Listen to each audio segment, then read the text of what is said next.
अस्सलाम वालेकुम संगत, मां तव्हांजो पंहिंजो दोस्त माशूक बलोच।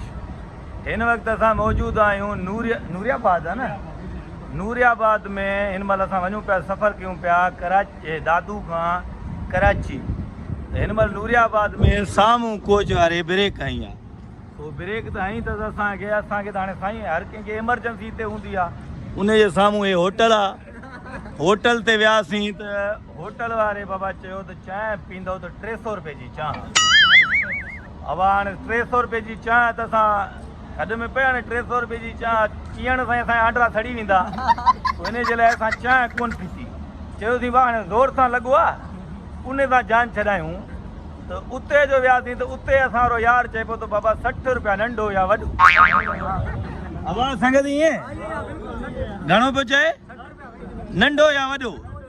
हाणे असांखे वॾो अचे त असां 60 रुपया भरियूं, किथां असां 60 रुपया भरियूं, नंढे ते 60 रुपया भरियूं। हाणे तव्हां ॿुधायो त अने हे असल असां वारे लाइन में ई ज़ुल्म आहे कोचनि वारनि जे तरफ़ूं ऐं होटल वारनि जे तरफ़ूं। पंजाब में ईअं न आहे, पंजाब में ईअं न आहे। हाणे सभु ट्रेनिज़ आहिनि, पुलिस वारा आहिनि पंहिंजा, सभु असांजा ट्रेनिज़ आहिनि, पुलिस वारा आहिनि। हे ट्रेनिंग पिया था कनि, हिननि जो कंहिंजी पघार आहे कंहिंजी कोन्हे।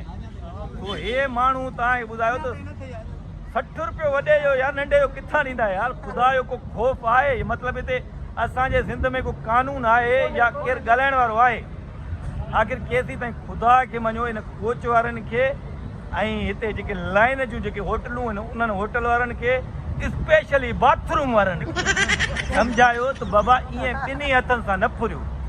हाणे हिकिड़ो पाणी जो हिकिड़ो ढुक, पाणी जे हिकिड़े ढुक जे करे असां खणी हाणे 60 रुपया भरियूं त माना कराची ताईं असांखे पेट में सूर हुजे न। हिते को गुर्दनि जो मरीज़ आहे, को आहे न गुर्दनि जो मरीज़ आहे। तो ख़ुदा खे मञो, अगरि सिंध में असां वारे में को कानून आहे, को कानून वारो आहे को माण्हू, त इहे जेके वेठा अथव साम्हूं, इहे बीठा अथव, इन्हनि खे ॿियो उहो साम्हूं जेके अथव परियां, भाईजान तूं त परे थी, तूं विच में ईंदे वरी सटिजी वेंदे। इहे साम्हूं कोच, इहे होटलनि वारा ऐं वॉशरूम नथो ॾेखारियां। इन्हनि खे सम्झायो आख़िर केसीं ताईं इहे असां वारे सिंध में इहो ज़ुल्म हलंदो? सिर्फ़ु असां वारे लाइननि में आहे, सिंध में आहे। पंजाब में अगरि ईअं कनि न, ख़ुदा जो कसम ठूं छा खाईंदा? फ्री जे सर्विस जे हिननि खे सिर्फ़ु रुगो मानी मिलंदी आहे, चांहि कार्ड। इन चक्कर में असांखे खुअनि पिया था। हाणे असां हाणे को पोयां को फुरूं त कोन था कयूं जो असां एतिरो पैसो भरियूं अधु खां अधु।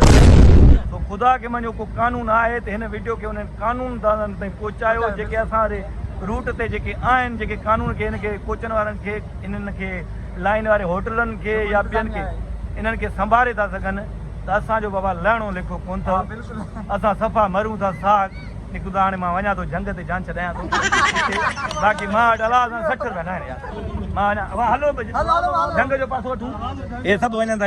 हे चाचो बीमार आहियो भाउ, हे चाचो असांजो बीमार, गुर्दनि जो मसइलो अथसि। 60 रुपयो किथां भरींदो ॿुधायो तव्हां मूंखे, ॿुधायो यार। अलाह खे मुंहिंजो हे वीडियो त उन्हनि ताईं पहुचायो त ताकी उन्हनि खे ख़बर पए, इन्हनि ज़ालमनि खे असांखे। यार मां हाणे वञा थो जल्दी। भाईजान ख़ुदा हाफ़िज़, ख़ुदा हाफ़िज़।